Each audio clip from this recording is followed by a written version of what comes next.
자, 안녕하세요, 여러분. 오늘 한국사 5차 시 수업을 시작하겠습니다. 자, 5차 시 수업하기 전에 앞서서 학습지 11쪽을 보시면 그 학급마다 좀 진도가 살짝 달라서 2학년 5반 같은 경우에 형성평가 안 풀었거든요. 그래서 2학년 5반 학생만 이 부분 같이 풀 거고요. 그 다음에 2학년 3반 학생들 교과서 17쪽 요거 안 봤는데 요거는 2학년 3반 학생들만 보시면 됩니다. 그래서 본인이 학습한 부분이면 그냥 넘어가시면 돼요. 자, 탐구활동이 하나 있는데 학습지 11쪽이죠. 교과서 17쪽을 보면서 신라사회를 좀 이렇게 우리가 들여다보는 내용이에요. 그래서 교과서 17쪽에 보면 자, 여기는 뭐 밑줄 치거나 외우거나 할 내용이 전혀 없어요. 그냥 여러분들 한번 이해를 해보고 생각을 해보는 거예요. 자, 금성문이라는 게 있는데요. 금성문은 뭐 금속이나 아니면 돌에다가 새겨진 글씨를 말하는 건데, 우리가 이런 비석을 보면 여기 글자들이 잔뜩 새겨져 있잖아요. 이런 비석의 내용을 통해서 우리가 신라사회의 모습을 엿볼 수가 있다는 거예요. 이 학생도 지금 비석을 이렇게 들여다보고 있는 거죠. 자, 이제 그 중에 몇 가지 소개된 게 있는데요. 첫 번째는 경북 포항의 냉술이라는 마을에 신라비가 하나 있고요. 충청북도 단양에 신라 적성비라는 비석이 있는데 그 비석의 내용을 보면 이런 내용들이 등장을 해요. 자, 요거 뭐 그냥 읽어보시면 되는데요. 읽어봐도 아마 무슨 내용인지 잘 모를 거예요. 너무 어려워서. 그래서 밑에 해설을 보면 됩니다. 이 포항 냉수리 신라비에는 지증왕 얘기가 나와요. 그런데 지증왕이 각 부의 유력자들하고 같이 모여서 이렇게 회의를 하는 게 나오거든요. 그런데 각 부의 유력자, 즉 각 부족의 그 부족장 세력이 자신들 스스로 왕이라고 칭할 정도로 힘이 세요. 자, 그래서 왕과 부족장 세력이 이렇게 모여가지고 재산 분쟁 문제를 어떻게 처리할 것인지 그 방법을 지금 함께 논의하고 있어요. 자, 그리고 오른쪽은 단양신라 적성비인데 여기 주인공은 진흥왕이에요. 자, 그런데 진흥왕은 왕이 단독으로 결정을 해서 각 부족한테 이렇게 명령을 내리는 거예요. 그리고 자신의 명을 받들어라. 자, 그러면 지증왕과 진흥왕으로 이렇게 시대가 흐르면서 왕권이 어떻게 되고 있는 걸 보여줘요. 강해지고 있는 걸 보여주는 거죠. 그래서 어떻게 보면 지증왕보다는 진흥왕이 훨씬 왕권이 강한 거죠. 이때는 부족장과 같이 이렇게 논의를 하는 사이였다면 이제는 이 부족장 세력한테 명령을 하는 강한 왕이 된 거예요. 이런 것을 우리가 비석을 통해서 볼 수 있다는 거고요. 경주 남산의 신성비라는 비석을 보면 진평왕 때 율령 확립 이후 사람들을 동원하고 지방을 통치하는 방식들이 여기 이렇게 비석에 내용이 담겨 있습니다. 자, 그래서 그냥 이 활동은요, 어려운 게 아니고요. 이러한 옛날 비석을 통해서 우리가 과거의 모습, 과거 사회의 모습, 사람들의 삶의 모습을 알아볼 수 있다는 거예요. 그래서 사실 선생님처럼 역사를 공부하고 뭐 한자를 좀 아는 사람들은 이런 비석을 보고서 아, 무슨왕 뭐 정월에 몇 년 정월에 무슨 일이 있었다 이런 것들을 해석해 볼 수 있지만 사실 대부분 사람들은 아 여기 한 비석이 있구나 하고 그냥 넘어가는 거겠죠. 자, 근데 생각보다 거기에 많은 의미가 있다는 거예요. 자, 그 다음에 형상평가 문제 안 푼 학급이 있을 텐데 그 학급만 요 해당 내용 들으시면 됩니다. 자, 백제의 어떤 왕은 육자평 관등제 율령을 반포했다. 자, 어떤 왕입니까? 고이왕이죠. 자, 그 다음에 진흥왕은 한강유역을 모두 장악하고 후기 가야연맹을 이끌던 고령의 대가야를 병합했죠. 자, 그래서 고이왕과 대가야가 정답이네요. 자, 그 다음에 2번 중앙집권적 고대국가의 특징으로 옳은 것은 이라고 되어 있는데요. 율령반포와 불교 수용이 대표적인 중앙집권적 고대국가의 특징이 맞아요. 자, 연맹을 이루는 소국들이 왕을 선출했대요. 자, 이렇게 뭔가 돌아가면서 왕을 선출하는 거 이런 건 아직 고대국가로 발전을 못한 거죠. 활발한 정복활동 고대국가의 특징입니다. 족장 세력이 독자적 영역 가지고 있으면 아직 고대국가 아니죠. 자, 그래서 정답은 기억하고 디귿이 됩니다. 자, 3번 소수리망에 대한 설명 봅시다. 소수리망 율령반포 맞죠? 태학 설립 맞고요. 중앙집권체제 확립이 노력한 거 맞고요. 불교 수용한 거 맞아요. 자, 북조의 전진과 교류했다는 건 우리가 배우진 않았지만 소수리망 때 고구려가 이 중국 북쪽에 있었던 왕조인 전진이라고 하는 나라와 교류하면서 그 가운데 불교를 수용하게 된 거예요. 맞는 설명입니다. 을파소를 등용하여 왕권 강화를 도모했다. 이건 잘 모르겠죠. 자, 을파소는 누구냐면요. 진대법 실시와 관련이 있는 인물이에요. 그러니까 이 을파소가 신하인데, 왕의 신하인데, 고국천왕이라는 왕 때 이 을파소가 건의를 해서 진대법이 실시됐다라고 전해져요. 그러니까 이거는 고국천왕에 대한 설명이고 소수리망 설명은 아닌 거죠. 정답은 5번입니다. 자, 골품제에 대한 설명으로 옳은 것은 이라고 되어 있는데, 성골과 진골이 점차 평민화되었다. 이거 되게 고귀한 신분이죠? 그럴 리가 없죠. 혈연보다 능력을 중시하는 신분이 아니라 반대죠. 혈연을 더 중시하는 거고요. 일상생활에 영향을 미쳤고요. 그 다음에 모든 골품이 일관되까지 오를 수 없죠. 택도 없죠.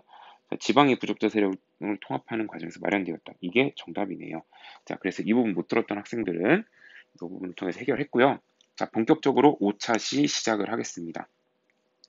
우리가 벌써 통일신라를 공부하네요. 발해도 공부할 거고요. 진짜 이 고등학교 한국사는 이 정근대사 부분 간략하죠? 금방금방 나가요. 자, 이전차 시 진단평가 풀어보겠습니다. 자, 복습하면서 생각을 해보세요. 삼국은 국가 운영의 기틀이 되는 법체제, 율령을 반포했죠?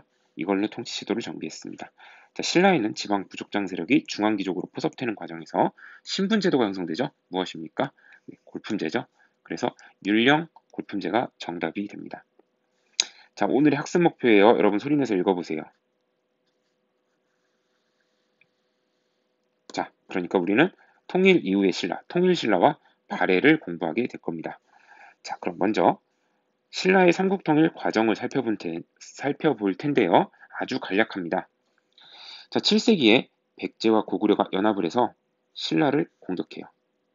자, 원래 백제랑 고구려는 사이 안 좋았죠? 싸웠죠? 그런데 이제는 한편이 된 거예요. 그래서 여러분들 국제관계에서는 국가와 국가 간의 관계에서는 영원한 적도 영원한 동지도 없어요. 국가의 이익이 되는 거라면 때로는 싸우기도 하고 때로는 이렇게 결합하기도 하는 거죠. 자, 이제 신라는 되게 외로워졌어요. 그래서 신라가 중국 당나라와 동맹을 맺게 돼요. 그래서 신라와 당이 한편이 되고 백제와 고구려가 한편이 돼서 싸우는 거예요. 자, 신라와 당나라의 그 동맹을 나당연합군이라고 합니다. 신라의 라자, 당나라의 당자 합쳐서 나당연합군. 자, 이 나당연합군이 차례로 백제와 고구려를 정복을 하는데요. 백제를 먼저 공격한 거는 백제가 고구려보다 약하잖아요. 그래서 약한 나라를 먼저 친 거예요. 그래서 660년에 백제를 멸망시킵니다. 그리고 668년에 드디어 고구려를 멸망시키면서 이제 고구려, 백제, 신라 중에 신라만 남게 돼요. 자, 그럼 삼국통일이 끝나야 되는데 끝나지가 않았어요. 왜냐하면 애초에 당나라가 왜 신라를 도와줬겠습니까? 신라가 좋아서 아니겠죠. 당나라도 원하는 목표가 있었던 거예요. 그게 뭐냐면 당나라는 이 고구려랑 전쟁을 했었는데 고구려가 너무 강해요. 그래서 신라의 도움을 받아서 협공을 한 거예요. 자, 고구려가 사라졌으면 당나라는 뭘 원하겠어요? 당나라는 한반도를 전체를 지배를 하고 싶은 거예요. 그러니까 이제 신라와 당나라가 싸울 차례죠. 자, 한때는 연합군에서 이제는 전쟁을 하는 사이가 됩니다. 자, 여기 신라가 승리를 했고요. 백제와 고구려의 남은 백성들도 그래도 같은 민족이라고 생각을 했는지 신라를 도와서 중국 세력, 당나라를 몰아냅니다. 자, 이렇게 신라가 삼국통일을 이룩했던 게 서기 676년이고요. 요 연도 정도는 좀 암기를 해주세요. 자, 교과서 18쪽에 연표로 다시 한번 정리하겠습니다. 자, 교과서 18쪽에 왼쪽 쪽날개에 보면 신라의 삼국통일 과정이 나와요. 연도를 다 외울 필요는 없지만 676년 삼국통일 연도 정도는 기억을 해두시고요. 사건을 순서대로 좀 여러분들 나중에 정리해 주시기 바랍니다. 나당동맹 체결되고 백제 먼저 망하고 그 다음 고구려 망하고 나당전쟁 그 다음이 삼국통일 순서대로 여러분 기억을 해주시면 됩니다. 자, 학습지로 돌아와서요. 태종무열왕계 왕실이라고 되어 있는데요. 여러분, 태종무열왕은요. 삼국이 통일되는 그 과정에서 김유신이라는 사람 들어봤죠. 그리고 김춘추라는 사람 들어봤을 거예요. 이 태종무열왕이 바로 김춘추예요. 그런데 이 김춘추는 진골 출신이에요. 그러니까 이 사람은 원래 골품제에서 성골이 있고 진골이 있는데 이전까지는 왕은 이 성골에서만 배출됐거든요. 그 여기가 왕족인 거예요, 성골이. 그런데 성골이 대가 끊겨가지고 진골 출신인데 왕이 된 거예요. 자, 이게 진골 출신으로서 최초로 왕이 된 사건이에요. 그래서 요거 필기를 좀 해주시고요. 자, 이때부터 그래서 김씨 중에서도 태종 무열왕의 직계자손만이 왕위를 계승하게 됐어요. 즉 무열왕계의 직계자손만 왕위를 계승하게 됐다. 자, 요거 우리 전에 배웠던 지식하고 한번 비교해 볼게요. 뇌물 마립간이 김씨들 왕위 세습 확립했죠? 그런데 이제 김씨 중에서도 누구만 무열왕계 직계자손만 왕이 되게 됐다. 큰 변화가 일어난 거죠. 자, 그런데 여기서 문제가 생깁니다. 자, 이제 진골 출신에서 왕이 나오자 진골은 원래 귀족이고 수가 꽤 많거든요. 그러니까 진골이면 너도 나도 좀 이렇게 왕이 되고 싶은 사람들이 막 생길 거 아니에요. 그래서 이제 진골들이 이렇게 왕에게 대드는 일이 생기는 거예요. 그래서 신문왕이라고 하는 왕이 진골 귀족들을 숙청해요. 숙청이라는 건 몰아내는 거죠. 자, 그래서 이 신문왕 때 있었던 사건이 뭐냐면 김흠돌의 난이라는 사건이에요. 여러분, 이 내용은 좀 필기를 해주세요. 자, 신문왕, 진골귀족, 숙청, 김흠돌의 난. 그리고 김흠돌의 난이 어떤 건지 교과서 18쪽 쪽날개에서 확인을 해보겠습니다. 자, 쪽날개로 갈게요. 자, 김흠돌의 난이다라고 되어 있는데 이름이 되게 특이하죠. 김흠돌. 이 사람이 누구냐면 신문왕의 장인어른이에요. 자, 이 장인어른 김흠돌이 다른 진골 귀족들하고 반역을 도모했던, 그러다가 신문왕한테 진압당한 사건이에요. 그러니까 신문왕 입장에선 자기가 사위인데 장인어른을 진압했으니까 굉장히 좀 비극적인 사건이죠. 자, 이 김흠돌의 난 학습지로 다시 가보겠습니다. 이걸 통해서 진골 귀족들을 제거하고 신문왕이 강력한 왕권을 만든 거예요. 자, 2번으로 넘어가겠습니다. 통일 이후 신라의 통치체제 정비라고 되어 있는데요. 먼저 중앙통치체제를 보겠습니다. 신라의 중앙통치체제는요, 집사부를 중심으로 이루어져요. 자, 집사부라는 것은요, 왕의 직속 기구예요. 그래서 왕을 대변하는 기구예요. 여기에 우두머리 장관을 시중이라고 불러요. 자, 이 집사부가 중심이 돼서요, 위화부, 병부 등이 있는데 이게 통일신라의 중앙정치 조직입니다. 자, 이들이 나눠서 행정 업무를 담당을 하는데요. 교과서 18쪽 도표에서 확인하겠습니다. 자, 18쪽 도표 이거 다 외울 순 없죠. 우리가 다 외울 순 없고요. 다만 집사부라는 부서가 등장하면 통일신라 얘기하고 있는 겁니다. 집사부는 왕의 명령을 전달하고 기밀을 관리하는, 즉 왕권을 떠받쳐주는 그런 기구예요. 자, 그 다음에 사정부, 위화부, 병부 이런 것들이 눈에 띄는데요. 이런 거 다 볼 필요는 없어요. 그냥 특징적인 거 집사부, 위화부 이런 거 보고서 통일신라인 것만 알면 됩니다. 다시 학습지로 돌아오겠습니다. 자, 그런데 아까 집사부의 장관 우두머리가 누구라고 했죠? 시중이라고 했죠? 자, 이 시중의 역할이 점점 강화돼요. 집사부의 장관, 시중의 역할이 강화된다. 자, 시중의 역할이 강화된다는 거는요, 왕의 힘이 강해진다는 거예요. 왜냐하면 집사부는 왕의 직속기구로서 왕을 떠받들여주는 그런 기구거든요. 자, 그리고 국학이라고 하는 국가의 최고 교육기관을 만들어서 지식인들, 학생들을 길러내고요, 인재들을. 자, 그 다음에 육두품의 역할이 중요해져요. 자, 육두품은 비록 신분의 제한 때문에 승진에 제한이 있었지만 실력이 있어요. 능력이 있는 사람들이에요. 그래서 왕의 정치적 조언자가 되고요, 행정 실무를 담당하면서 역할이 점점 커져요. 자, 지금까지 배운 바를 종합해 보면 진골 귀족 세력이 계속 약화되는 것을 볼 수가 있어요. 진골 귀족들은 왕권이 강화됨에 따라 점차 힘을 잃어버리게 되는 겁니다. 자, 아래로 내려가서 관료제의 운영으로 갈 텐데요. 자, 여기서 중요한 제도가 하나 나옵니다. 토지제도. 자, 신문왕이라고 하는 왕, 아까 기억나죠? 김음돌의 난을 진압했던 그 왕. 이 사람이 진골 귀족을 눌렀다고 그랬어요. 자, 그런데 신문왕이 문무관리에게 월급을 줘야 되잖아요. 그런데 그 월급을 이제 토지로 주는 거예요. 자, 어떻게 주냐? 관료전이라고 하는 것을 지급하고요. 그리고 조금 있다가 노급이라고 하는 것을 폐지해요. 자, 여러분, 선생님이 학습지 본문에다가 이렇게 형광펜을 칠했어요. 엄청 중요하다는 얘기겠죠? 중요하고 또 어렵기도 해요. 자, 여러분도 이거를 그래서 좀 자세히 배워야 돼요. 먼저 교과서 19쪽에 본문을 보고 공부한 다음에 다시 이 내용 정리할게요. 자, 교과서 19쪽으로 가겠습니다. 자, 교과서 19쪽 선생님이 본문에다가 이렇게 밑줄들을 쳐놨어요. 이 부분을 우리가 같이 보자는 거예요. 자, 신문항 때 문무 관리들에게 공무원들이니까 관직 복무의 대가, 일한 대가를 줘야겠죠. 그래서 지급한 게 관료전입니다. 관료에게 지급한 전, 토지라는 뜻이죠. 자, 그런데 관료전이 뭐냐? 여기 먼저 볼게요. 관료전은 수조건만을 인정, 즉 수조건이라는 것만을 지급했던 건데요. 수조건이 뭔지 알아야겠죠. 자, 그래서 오른쪽에 수조건 쪽날개에 정리되어 있습니다. 자, 수조건이라는 건 거둘 수, 조세조, 권리권, 즉 조세를 거둘 수 있는 권리. 그럼 조세는 뭐냐? 조세는 토지에서 걷는 세금을 조세라고 그래요. 그래서 수조건은 한마디로 얘기하면 토지에서 걷는 세금, 조세를 거둘 수 있는 권리를 말합니다. 자, 그런데 왜 이런 제도를 만들었느냐? 지금 대한민국 공무원들은 근무한 대가에 대해서 뭐를 받아요? 월급을 돈으로 받죠. 그런데 옛날에는 곡식으로 월급을 줬단 말이에요. 그런데 이 고대 신라에는 아직까지는 그 국가가 세금을 다 거둘 수 있는 그런 역량이 안 됐어요. 그래서 관리 보고 네가 세금을 직접 걷어서 거기서 이제 네 월급만큼 챙겨라. 그러니까 관리 보고 세금을 대신 거두라고 한 거예요. 그게 관리들의 월급이 되는 거죠. 자, 그래서 관료자는 딱 그 토지에 네가 세금만 거두라고 수조건만을 인정한 거예요. 토지의 소유권을 준 게 아니고 세금 거둘 수 있는 권리만 준 거예요.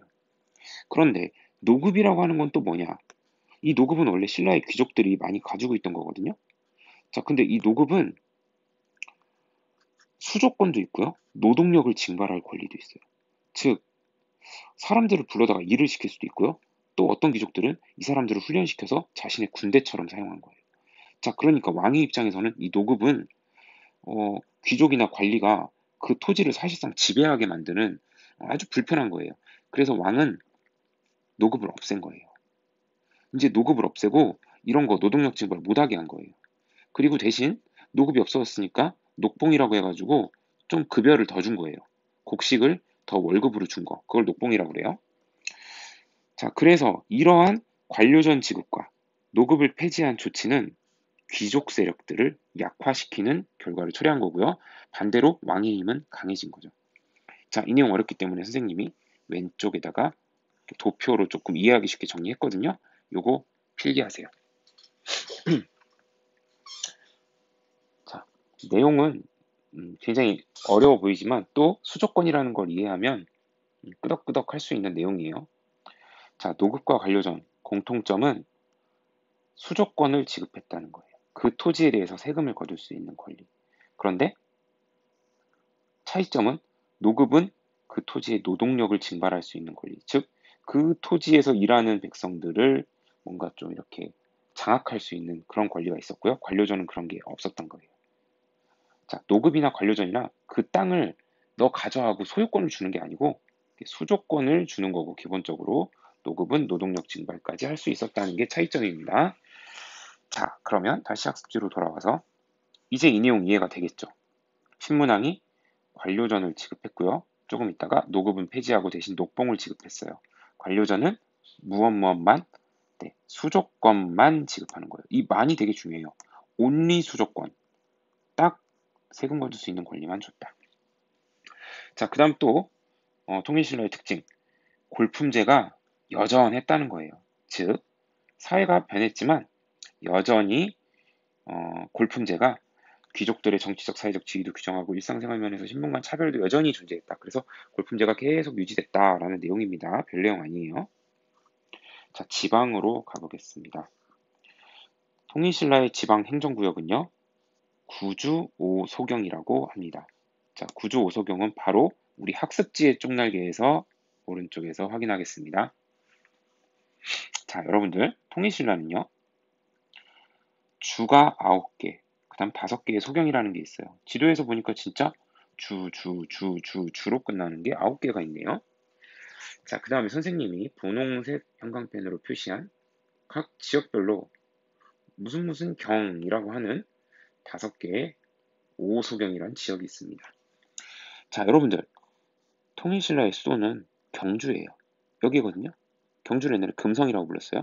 그런데 금성은 너무 구석진 데 있어요. 신라가 땅이 이만큼 커졌는데 아직도 수도가 여기 있다는 거 너무 구석이죠. 그래서 신라에서는 각 지방의 주요 거점에 오소경을 설치해가지고 너무 수도가 구석에 있는 그 약점을 보완하려고 했던 거예요. 그리고 또 그 지역을 통제하고 옛날 백제가 있던 지역, 고구려가 있던 지역, 이런 지역에 신라 문화도 보급을 하려고 했던 거죠. 자, 그래서 이러한 오소경은 지금으로 따지면 광역시 같은 거예요. 우리 대전광역시처럼. 이건 여담이지만 여러분 대전에서 가까운 충북 청주가 옛날에 서원경이었거든요. 그래서 여러분들 그 청주에 가면 서원대학교라는 대학이 있어요. 왜냐하면 청주가 옛날에 서원경이어서 서원이라는 이름이 남아있는 거예요. 나중에 대학 갈 때 아마 관심 있는 사람은 서원대학교 찾아볼 일이 있을 거예요. 자, 구주 오소경 쪽날개로 정리하겠습니다. 전국을 구주로 나누고 그 아래 군현을 설치했고요.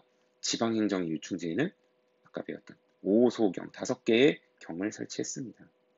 자, 이것은 수도 금성, 경주가 너무 구석에 우리나라 동남쪽에 치우친 점을 보완하기 위한 것이었다라고 정리를 할 수 있겠지요.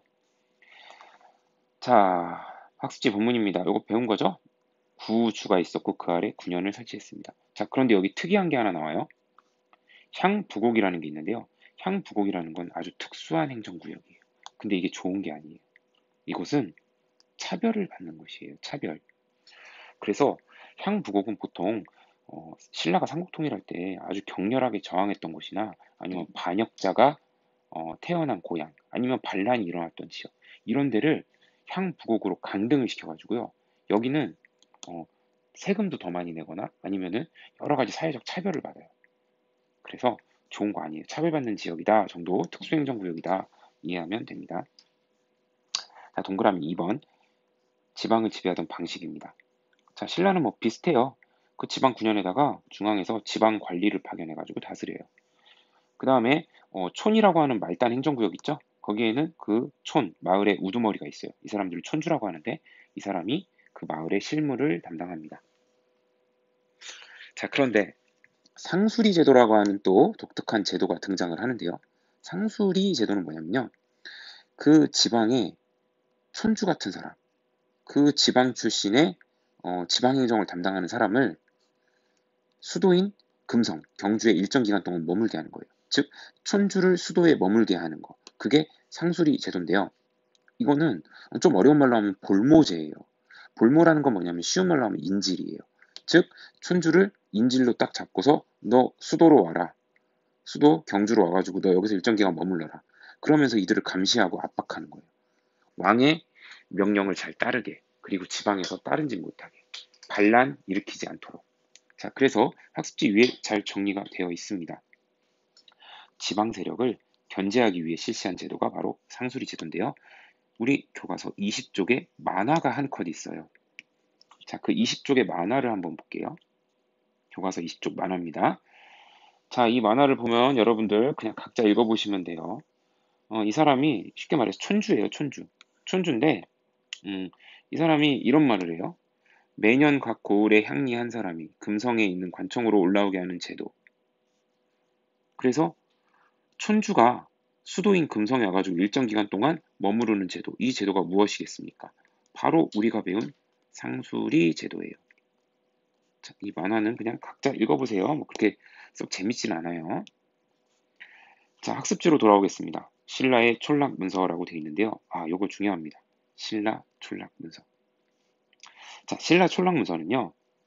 말 그대로 통일신라의 촌락의 경제 사정을 문서에다 작성한 거예요. 누가 작성했냐? 촌주가 작성했어요. 그리고 3년마다 작성했다고 그래요. 필기해 주세요. 촌주가 3년마다 작성했다. 자, 그럼 왜 작성했느냐? 조세, 세금을 걷기 위해서, 그리고 백성들의 노동력을 활용하기 위해서 이러한 문서를 작성했다는 거예요.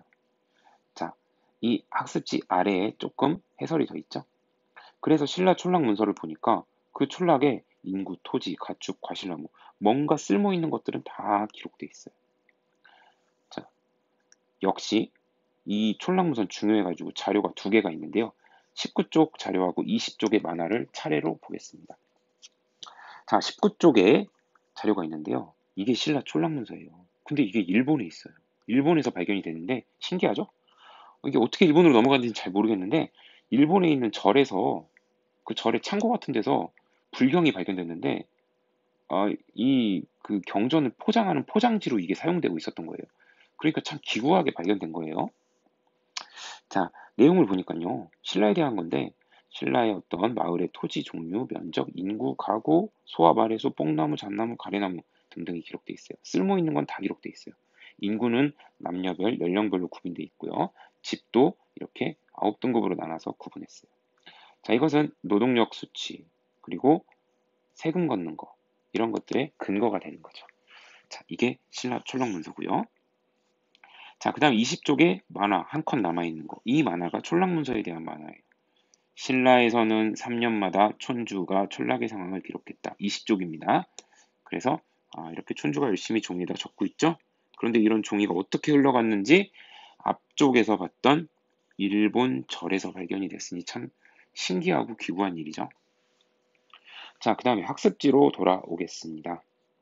신라 말에 지배체제가 동요한다. 여러분, 동요가 그 애들 좋아하는 노래 그거 아니죠? 흔들린다는 거예요, 동요는. 흔들려요. 신라 지배체제가 어떻게 흔들리느냐?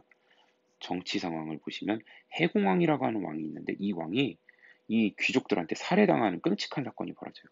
왕이 진골 귀족한테 살해당하는 사건. 그러니까 얼마나 신라 말에 정치가 어지러웠는지 여기서 알 수 있죠. 자, 그래서 태종 무열왕이 굳건하게 만들었던 이 무열왕계 김씨들의 왕위 계승이 완전히 붕괴됩니다. 자, 이때부터는 진짜 개판이 돼요. 진골 귀족들이 너도 나도 왕이 되려고 왕위 쟁탈전을 전개합니다. 교과서 20쪽. 자, 신라 말의 왕위 쟁탈전이라고 교과서 20쪽 쪽날개에 이렇게 나와 있는데요. 김원창이라고 하는 사람은 아버지가 왕위에 오르지 못하자 불만 일으키고 반란 일으키고요. 여러분이 잘 아는 해상왕 장보고 이 사람은 왕위 쟁탈전에 가담해가지고 나중에 말년이 안 좋아져요. 자, 이렇게 학습지로 돌아와서요. 진짜 진골 귀족이면 좀 힘이 있다 하면 누구나 한번 왕이 돼보겠다고 이렇게 달려들고 맨날 왕이 바뀌어요. 아주 혼란스러운 상황입니다. 자, 이 상황에서 골품제라는 신분제에 묶여서 능력을 발휘하지 못하는 이 육두품들, 이 사람들이 골품제를 비판하기 시작해요. 그리고 그 불만이 쌓여서 육두품이 나중에 반신라 세력이 됩니다. 선생님 한자를 썼는데 어려운 한자 아니에요. 반대로 할 때 반자인데요. 이 육두품이 반신라 세력이 돼서 나중에 신라를 무너뜨리는데 힘을 보태게 돼요. 자, 그런데 이제 신라의 왕도 이 사태를 지켜볼 수는 없잖아요. 그래서 나름대로 신라의 그 체제를 강화하려고 시도했던, 노력했던 사람이 있는데 이것도 좀 필기를 해주세요. 자, 체제 강화를 시도했던 왕은 흥덕 왕이라고 하는 사람입니다. 이 사람은요, 사치스러운 풍조를 금지시키고요. 귀족들 사치 금지시키고요. 그 다음에 골품제를 유지하려고 노력을 했어요. 자, 교과서 20쪽에 보면요. 그렇게 중요한 자료는 아닌데요. 흥덕왕의 교서, 흥덕왕이 명령을 내린 문서거든요. 여기에 보면 백성들 보고 사치하지 마라, 호화스러운 생활 하지 마라. 만약에 이거 어기면 형벌 내릴 거다 이렇게 지금 협박을 하고 있어요. 어떻게든 무너져가는 나라를 좀 잡아보려고 했던 거죠, 흥덕왕이. 자, 근데 잘 안 됐어요. 그래서 왕의 힘은 점차 약해지고 귀족은 점차 강해집니다. 그런데 여기서 선생님이 하나 옛날에 여러분 가르치다 실수한 게 있어요. 내가 좀 뭔가 착각을 해가지고 상대등이 왕을 대변하는 거고 진골귀족하고 이렇게 뭐 싸우는 것처럼 얘기했는데 그 잘못 설명한 거예요. 내가 어떤 반에서 잘못 설명한 반이 있어요. 상대등은요, 정정할게요. 귀족을 상징하는 거예요. 즉 귀족들의 대표가 상대등이에요. 아시겠죠? 귀족을 대표하는 게 상대등이에요. 그리고 반대 왕이 있죠? 왕권을 떠받들여 주는 것은 우리 오늘 배운 집사부, 그리고 집사부의 장관인 시중, 이 사람이 왕을 떠받들여 주는 거예요. 그래서 왕과 귀족이 싸운다? 그것은 결국 상대등과 시중의 싸움이기도 해요. 귀족을 대리해서 귀족의 대표인 상대등이, 왕을 대리해서 시중이 상대등하고 싸우는 거예요. 자, 그래서 선생님이 그때 설명을 조금 잘못한 바는 있는 것 같아서 다시 한번 정정해 줬어요. 뭐 여하튼 그런 거를 모르더라도 여기서 알 수 있는 건 왕의 힘은 점차 약화되고요. 귀족들, 그리고 귀족의 대표인 상대 등의 힘은 점차 세지고 있다는 것을 볼 수가 있습니다. 자, 사회 혼란. 진짜 사회가 너무 혼란스러우니까 이제 농민들이 막 들고 일어나는 거예요. 그래서 농민 반란이 계속 발생합니다. 봉기라는 말은 벌떼처럼 들고 일어나는 거니까 보통 농민들의 반란을 말합니다. 자, 그리고 지방에서는 호족 세력이 성장하는데요. 호족은 누구냐면요. 지방의 행정과 군사를 장악한 사람들이에요. 필기해 주세요, 요거. 자, 그래서 호족은 지방에서 힘 좀 꽤 쓰는 사람들이 다 호족이에요. 자, 이러한 호족들이 나중에 후 삼국을 성립하게 되죠. 기존의 통일신라와 후 고구려, 그리고 후 백제인데요. 대표적인 호족이 후 백제의 견훤, 그리고 후 고구려의 궁예, 그리고 나중에 고려를 건국하는 왕건 같은 사람, 이런 사람들이 다 호족이에요. 자, 그래서 신라가 뭔가 좀 개판이 되고 있는 거를 배웠고요. 이제 발해로 넘어갈 텐데요. 발해 내용은 아주 쉽습니다. 쉽고 간단하게 배울 텐데요. 발해의 성장. 먼저 발해는 대조영이라고 하는 사람이, 이 사람이 고구려 출신이죠.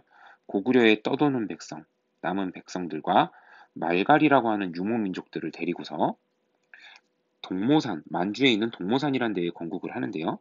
이들은 핵심은 이거예요. 고구려 계승 의식을 내세웠다. 즉, 유목민족들이 포함되어 있긴 하지만 지배층이 다 고구려 사람들이고 여러 가지로 고구려랑 비슷한 점이 많고 고구려를 계승하려고 했다는 거예요. 자, 그런데 교과서 21쪽에 남북국이라는 용어가 나와요. 교과서 21쪽으로 가볼게요. 자, 교과서 21쪽에 보면 남북국 시대라는 말이 나오는데 이거 한번 내용 읽어보세요. 자, 속으로 또는 소리내서 읽어보세요.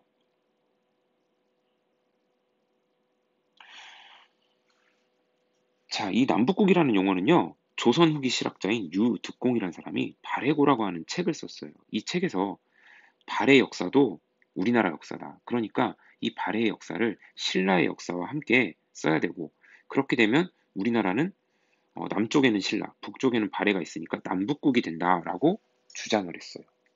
자, 그래서 이걸 선생님이 지도에 표시해 봤는데요. 우리 남쪽에는 통일신라가 있으니까 여기가 남쪽 나라가 되는 거고 북쪽에는 발해가 있으니까 발해의 영역이 이렇죠. 여기 북쪽 나라가 있는 거예요. 자, 그래서 합쳐서 남북국이 되는 거죠. 남북국. 자, 그래서 이러한 남북국이라는 용어가 여기 쪽락에 설명이 되어 있는 겁니다. 사실 지금도 대한민국, 북한 일종의 남북국이죠. 남쪽에 나라가 하나 있고 북쪽에 나라가 하나 있는데 우리 같은 민족이잖아요. 그래서 이걸 남북국 시대라고 해요. 학습지로 가겠습니다. 자, 발해는 쇠퇴. 이제 성장했는데 금방 바로 쇠퇴해버리죠. 자, 10세기경에 동아시아 정세 변화에 대한 대응이 미흡했고 거란의 공격을 받아서 힘이 약해졌습니다. 그래서 결국 거란이라고 하는 유목민족한테 멸망당해요. 그러니까 한 230여 년 정도 존재했던 거죠. 거란은 유목민족인데요. 나중에 고려 배울 때 배우게 될 거예요. 자, 발해는 3명의 왕만 기억합니다. 각각 무왕, 문왕, 선왕인데요.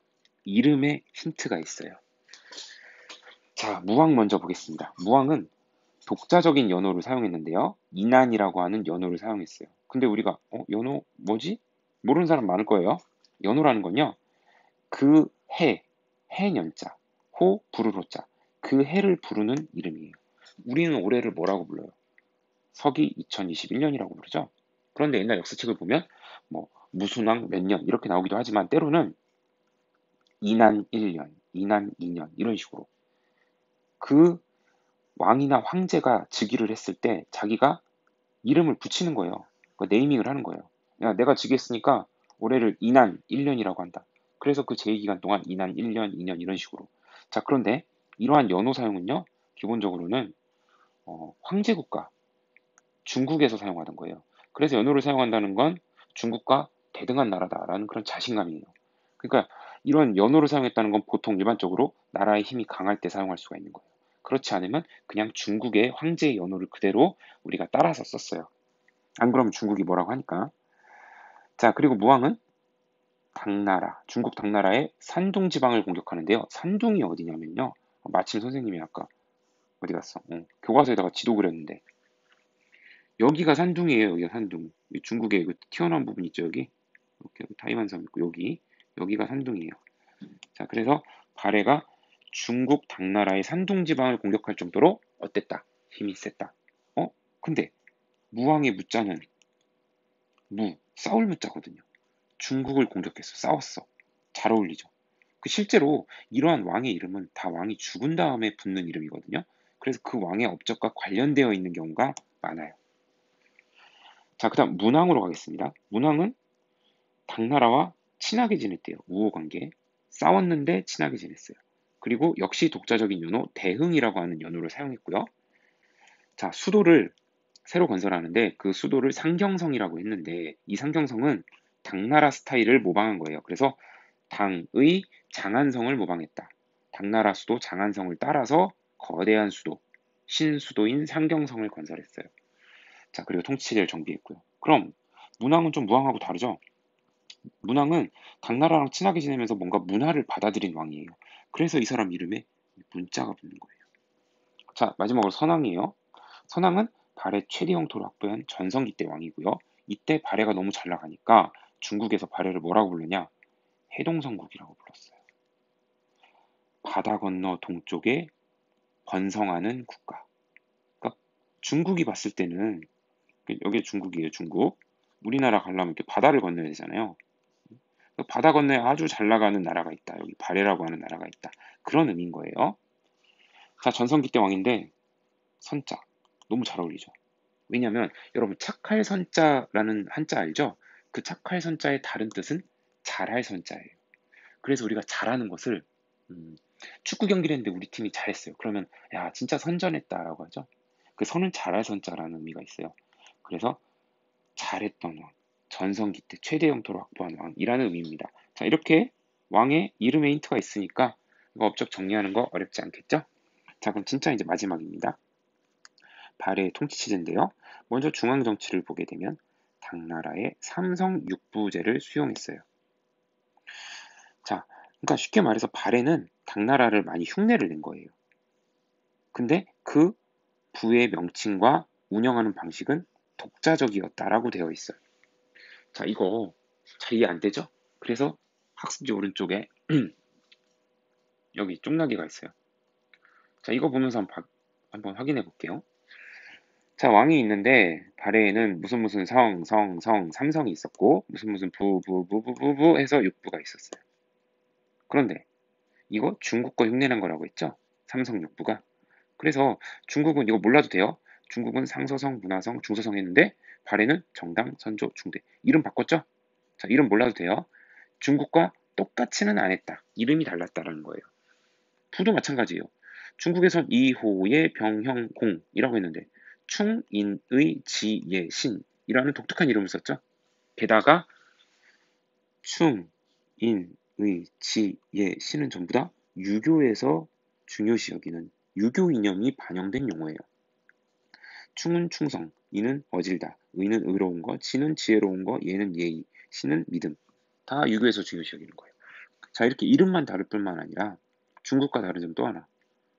좌사정인이 우사정인이 하는 거 이런 거 중국에 없어요. 그래서 발해는 육부를 두 개로 나눠가지고요. 두 그룹으로 나눠서 한 그룹은 좌사정인, 한 그룹은 우사정이 다스리는 아주 독특한 운영 방식을 택했습니다. 자, 이 내용 아래서 정리할게요. 발해는 당나라 삼성 육부를 따라 했지만 명칭 달랐죠? 이름 달랐고요. 운영 방식 좌사정, 우사정 두 그룹으로 나눴죠? 이렇게 독자적이었다라는 것을 여러분이 이해하시면 됩니다. 자, 다시 학습지 본문 마지막 줄이네요, 벌써. 지방행정은 어떠했느냐? 지방은 5경, 15부, 62주 뭐가 되게 많죠? 발해가 땅덩어리가 커요. 그래서 이렇게 많이 나눴는데 거기에 지방관 파견했고요. 지방관들은 5경, 15부, 62주에 파견된 사람들은 도독 또는 자사라고 불렀어요. 이 사람들이 여기 파견된 거고요. 그 다음에 수령이라고 하는 사람들이 마을, 작은 마을, 고을, 촌락을 다스렸습니다. 이게 발해의 지방행정제도예요. 자, 그러면 우리가 어느덧 12쪽 다 공부를 했네요. 그리고 교과서도 다 공부를 했고요. 자, 넘기겠습니다. 자, 뭐 생각을 키우자라고 되어 있는데 이거 안 봐도 돼요. 안 봐도 되고 다 본 거예요, 사실. 형성평가 문제 풀면 되겠네요. 자, 힘내서 풀어봅시다. 다음 설명이 맞으면 동그라미, 틀리면 X라고 했습니다. 통일신라의 집사부는 왕의 직속기구였다. 어때요? 동그라미죠. 통일신라는 수도가 너무 구석에 있어. 그래서 그걸 보완하기 위해서 구조를 설치했다. 뭔가 아니에요. 뭘 바꾸고 싶어요?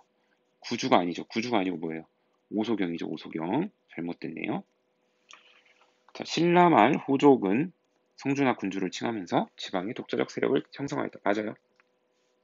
지방 호족이 자기들이 힘세니까 지들 스스로 나는 성주야, 나는 장군이야 이렇게 자기를 높여서 칭했어요. 밑줄친 내용에 대한 신라의 대응으로 옳지 않은 것은 자, 당은 백제와 고구려 멸망 이후 한반도 전체에 대한 지방권을 차지하라는 야심을 드러냈다. 그랬죠? 근데 여기 나오는 내용은 사실 우리가 이 디테일을 배우질 않았어요. 그래도 이 문제를 통해서 한번 확인해 보도록 해요. 신라는요, 당하고 싸우기 위해서 우리 같은 민족이잖아요. 고구려랑 백제의 그 남은 백성들을 적극적으로 포용했어요. 그래서 고구려가 다시 고구려를 일으키려는 그 고구려 부흥 운동을 지원하면서 이 고구려 지역을 당나라가 지배하고 있었거든요. 그래서 이 고구려 사람들이 당나라랑 싸우는 거를 도와줬어요. 맞아요. 자, 사비는 그 백제의 수도였죠. 여기를 역시 당나라가 지배하고 있었는데 여기에 주둔하고 있던 당군을 몰아냈어요. 맞아요. 매소성이라는 곳에서 당의 육군을 물리쳤고요. 그리고 기벌프라는 곳에서 당나라 수군을 크게 물리쳤어요. 그런데 김춘추를 당해 보내 군사동맹을 맺었다? 이것은 이 사건이 일어나기 전이죠. 즉 김춘추가 신라 사람이에요. 그러니까 신라랑 당나라랑 처음으로 동맹을 맺는 그 과정이거든요. 군사동맹. 그러니까 백제랑 고구려 멸망하기 이전에 나당 동맹이 결성됐을 때 그때 얘기네요. 잠깐 교과서 가볼까요? 자, 교과서의 페이지로는 18페이지겠네요. 자, 보세요. 나당 동맹이 제일 먼저 체결되죠? 그 다음에 나당 전쟁은 한참 뒤에 시작되잖아요. 그러니까 학습지로 돌아와서 요거는 요 밑줄 친 사건, 요 상황 훨씬 이전이에요. 그래서 정답은 4번입니다. 자, 3번 보겠습니다. 밑줄 친 이 문서는 무엇인가요? 이 문서는 통일 이후 신라의 경제 상황 조세 인정, 이 문서 촌락 내 인구수 등등 기록, 노동력 수치 중시하였다. 이거 오늘 엄청 중요하다고 했죠. 신라 민정, 아유 죄송해요. 이거 선생님 옛날 대학교 때 배웠을 때 용어를 쓸 뻔했네요. 신라의 촌락 문서입니다. 신라 촌락 문서. 자, 됐죠? 자, 4번 문제는 가해서라, 발해의 발전 과정에 있었던 일들인데 순서대로 나열하는 거예요. 자, 순서 나열하는 문제 역사에서 진짜 많이 나와요. 자, 중국으로부터 해동성국이라고 불렸다. 이거는 선왕 때 일이네요. 선왕. 그죠? 당과 친선 관계, 이거는 문왕 때 얘기네요. 자, 그 다음에, 뭐, 앞에 이런 내용은 모르겠고, 산둥 지방을 공격하였다. 이거는 무슨 왕 때였어요? 무왕 때였죠? 자, 그리고 다는 유민들이 후발에 정한국 대발해국 등 효과를 세워 부흥운동을 전개했다. 자, 유민들, 나라 망하고 떠도는 백성이고요. 발해를 부흥시키겠대요. 그럼 뭐 발해 망했다는 거잖아요. 그죠? 발해 멸망이에요, 이거. 그럼 순서대로 나열해 볼게요. 처음에 무왕, 이게 1번, 문왕 2번, 그 다음에 선왕 3번, 나중에 발해 멸망. 이렇게 되는 거죠. 그러니까 순서를 가나다라로 하면 라가 제일 먼저고, 그 다음이 나, 그 다음이 가, 그 다음에 다. 이렇게 되겠네요. 맞죠? 자, 이렇게 해서 우리가 내용을 다 확인을 했고요. 교과서 21쪽에 보면요. 문제가 있어요, 문제가 있는데, 그 문제는 우리가 지금까지 배운 거 다 나오는 거예요. 교과서 21쪽에 스스로 매듭 짓기. 근데 이거는 여러분들이 다 스스로 풀 수 있는 내용입니다. 그 선생님 교과서에 정답이 써 있긴 한데, 이거는 웬만하면 스스로 풀어보세요. 풀어보면서 한번 내용 정리해 보십시오. 자, 수업은 이것으로 마치겠습니다. 고생 많으셨습니다.